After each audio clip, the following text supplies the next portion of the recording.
All right, so I'm here with Sophia. Sophia, how old are you? I'm 41. 41. Are you homeless right now? Yes. And how did you end up homeless?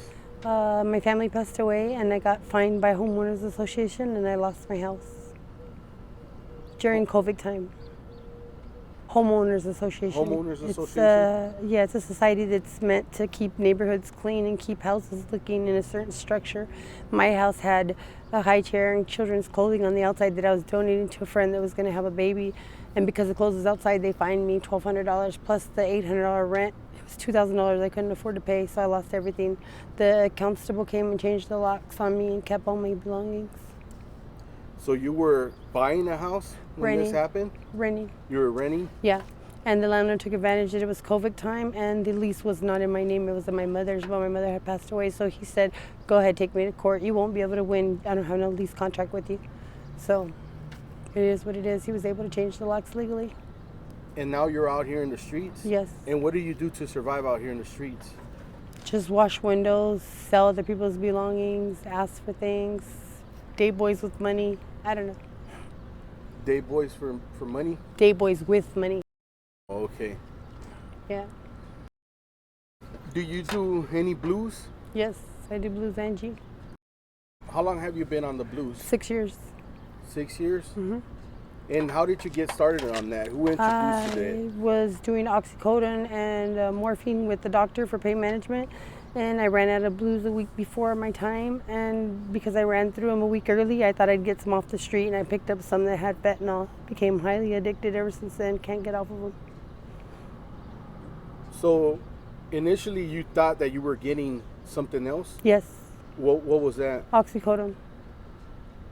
Are the pills made to kind of look the same, or? They are exactly similar. You would not know the difference except for fentanyl, when taken and hadn't been took before, is very strong. So you'll notice that part, and some people actually die or pass out over it because the fentanyl is something that their body's not used to. It's supposed to be administered by a nurse in a hospital via IV solution, drip by drip, slowly. And when you take large amounts in fast time quantities, you will die. It can kill you. So I noticed when my stomach started hurting, something wasn't right. And I felt like kind of poisoned, cold sweats, and like kind of like I was going to throw up, like that. And how long did it take for you to get physically dependent on the... Right away. Being that they're so strong, fentanyl, if you look it up on Google, it's like it says it's 40 times stronger than morphine and like, I don't know, like stronger than heroin. It's just a really strong drug. So with that being said, I was highly addicted. The pain, anything else I took for pain after that wouldn't work. So I needed it at that point. I'm a person that has an altered disc, fibromyalgia, and cicada on my left leg. So I deal with pain on a day-to-day basis and medication, but never nothing so strong. Highly addicted. I got $28,000 from Social Security and died from the fentanyl. They had to pump my stomach, bring me back to life. So you went through an overdose already? Mm-hmm. Yes, I did. But because of that, I know my tolerance now. How much I can do and how often, so I don't die again. And how much did it take for you to overdose? 40 pills. 40 pills? Mm-hmm. And how many do you do a day now? About 10. About 10? Damn, that's crazy, man. Expensive. Is it? What do they usually run you? Right now I'm looking at $3 a pill if I buy a 100-pack or 50-pack. They're $5 a pill if you buy individually, and if I buy a yacht, which would be 1,000 pills, I can get them at $1 a piece, which would be Mexico prices. But I'd have to buy $1,000 worth to get that price.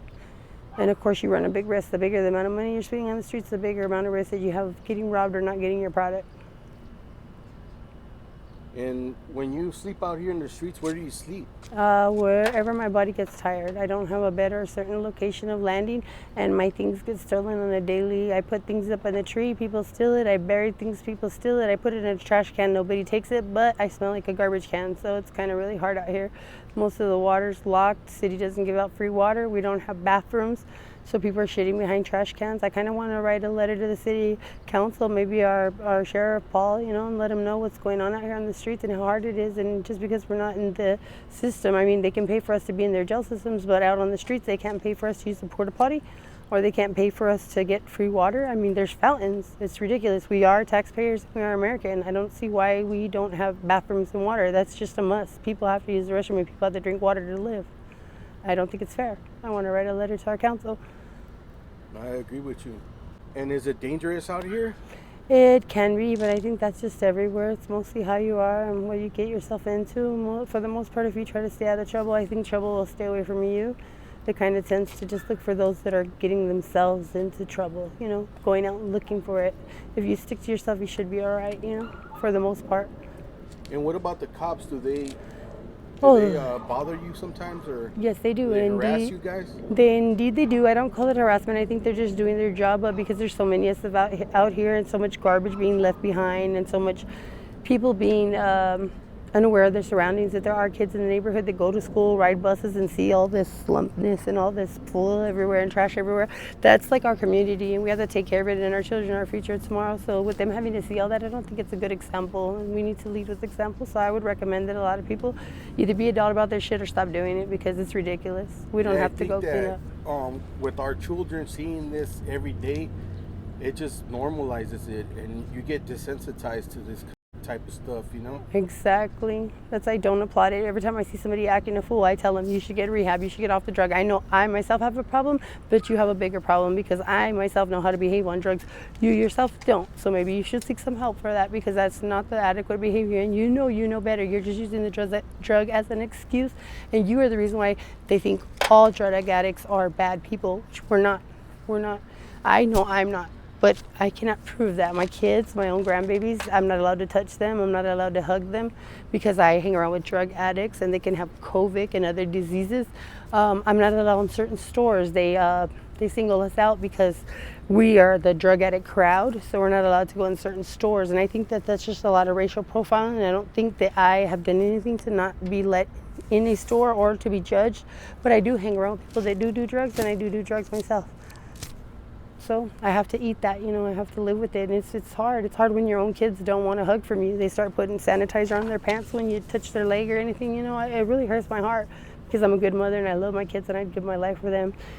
And as a human being, I think I'm like a U.S. soldier. I kind of stand for what our country was built on, like as far as, us being all free. We have freedom.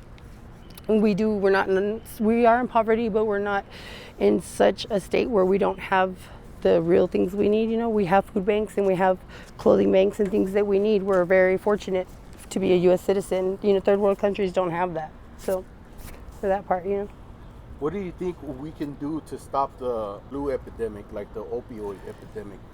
To be honest with you, I don't think that it's just the rehab that gets people help. I think people are in emotional crisis. I think that a psychologist would state that it's a mind issue. People have things that are wrong with them. As adults and human beings, we don't have it like children do anymore, where everything is okay and the bills are paid by themselves, and we, have somebody that tells us they love us and protect us every day, all day. We, as adults, tend to need more love than kids sometimes, and don't have nobody to give it to us. Some of us are dealing with anxieties, depressions, to the point where they get suicidal. Some of us have demons, spirits, things that bother them, and they don't understand, or they feel cornered to where there's no way out. I must do this. I must in with myself, or I must drug myself to where I feel I've filled in the void. It's a void that people have. If you could get to the bottom of a person's problem, you could actually stop the addiction with a little bit of love and a little bit of support. A person can come a long way, but for them to do that, they have to feel needed. To be needed, you have to be wanted, and so on and so forth. So that's why you have people that don't quit the drug, because it becomes like a security blanket for a baby. That's their blankie, and they want to keep it. It gets them safe, and it keeps them safe in their surroundings. When I first got out of jail, I was released. I can remember the feeling. I looked at the bottom of the freeway. I saw a pile of garbage, and I thought that garbage was me, because I wasn't on drugs and I didn't know how to find myself in society until the moment I went and hit the drug for the first time. Then I was back to being myself, and I knew where to go and what to do. But the moment I try to quit, it's like my whole mind doesn't function like a normal person's does. It got used to doing drugs since I was 17 years old, and I'm 41. So without the drug, my mind is unbalanced. To me, I use both. The blues are a pain pill and a downer. The G is an upper, and it kind of makes me cruise control at a normal speed. Up ahead, coming forward, Sophia, But without it, I just don't feel normal. Something in my brain doesn't function right. I feel out of place. Do you think you'll ever try going to rehab or treatment? I have. As a matter of fact, I've gone to CBI. I've gone to take methadone. I've done the programs, and Like I said, it's a bigger issue. Me, myself, I'm dealing with the loss of my mother. It was a big pain to me the day she died. I started shooting up needles. I never used needles before my mom died. My children left my home because of my drug abuse after my mom passed away. After I lost all my kids, including my 11-year-old baby, I have a 19, 20, and 21-year-old. I then lost even the dog. And then my boyfriend walks out on me the day they changed the locks and tells me to lose his number. So with that being said, I have nobody in the world. Like, you cannot call a tia or a grandma and say you don't feel good. Or I got sick this last month and I lasted 5 days in grass and in the bushes, really sick, and there was nobody to come and see if I needed to eat or drink anything. There was nobody to hug me and tell me things were going to be okay. I think life is taken for granted, and a lot of people don't live life or realize they're not living life until they come to a near-death experience. I just got hit by a car yesterday at full speed. I was in the crosswalk and it was a red light, and because the car hit me, I realized all this time I've been drugged, but I haven't been living. I have no pictures, no memories. I haven't seen my children. I haven't told them I love them lately. I haven't done anything that a person does when you're living.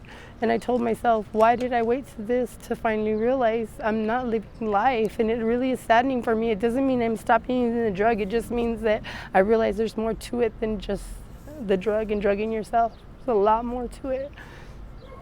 So if a loved one gets to see this video, what would you like to tell them? That I love them unconditionally, no matter what I'm doing in life, where I'm going, or what I've done. No, there's things that you regret and things you don't, and loving them and having them would never be a regret. And I love them dearly, and I hold them close to me, no matter where I'm at, always. And they're always in my prayer, always. Okay. All right. Thank you, Sophia. I really You're welcome. appreciate the interview.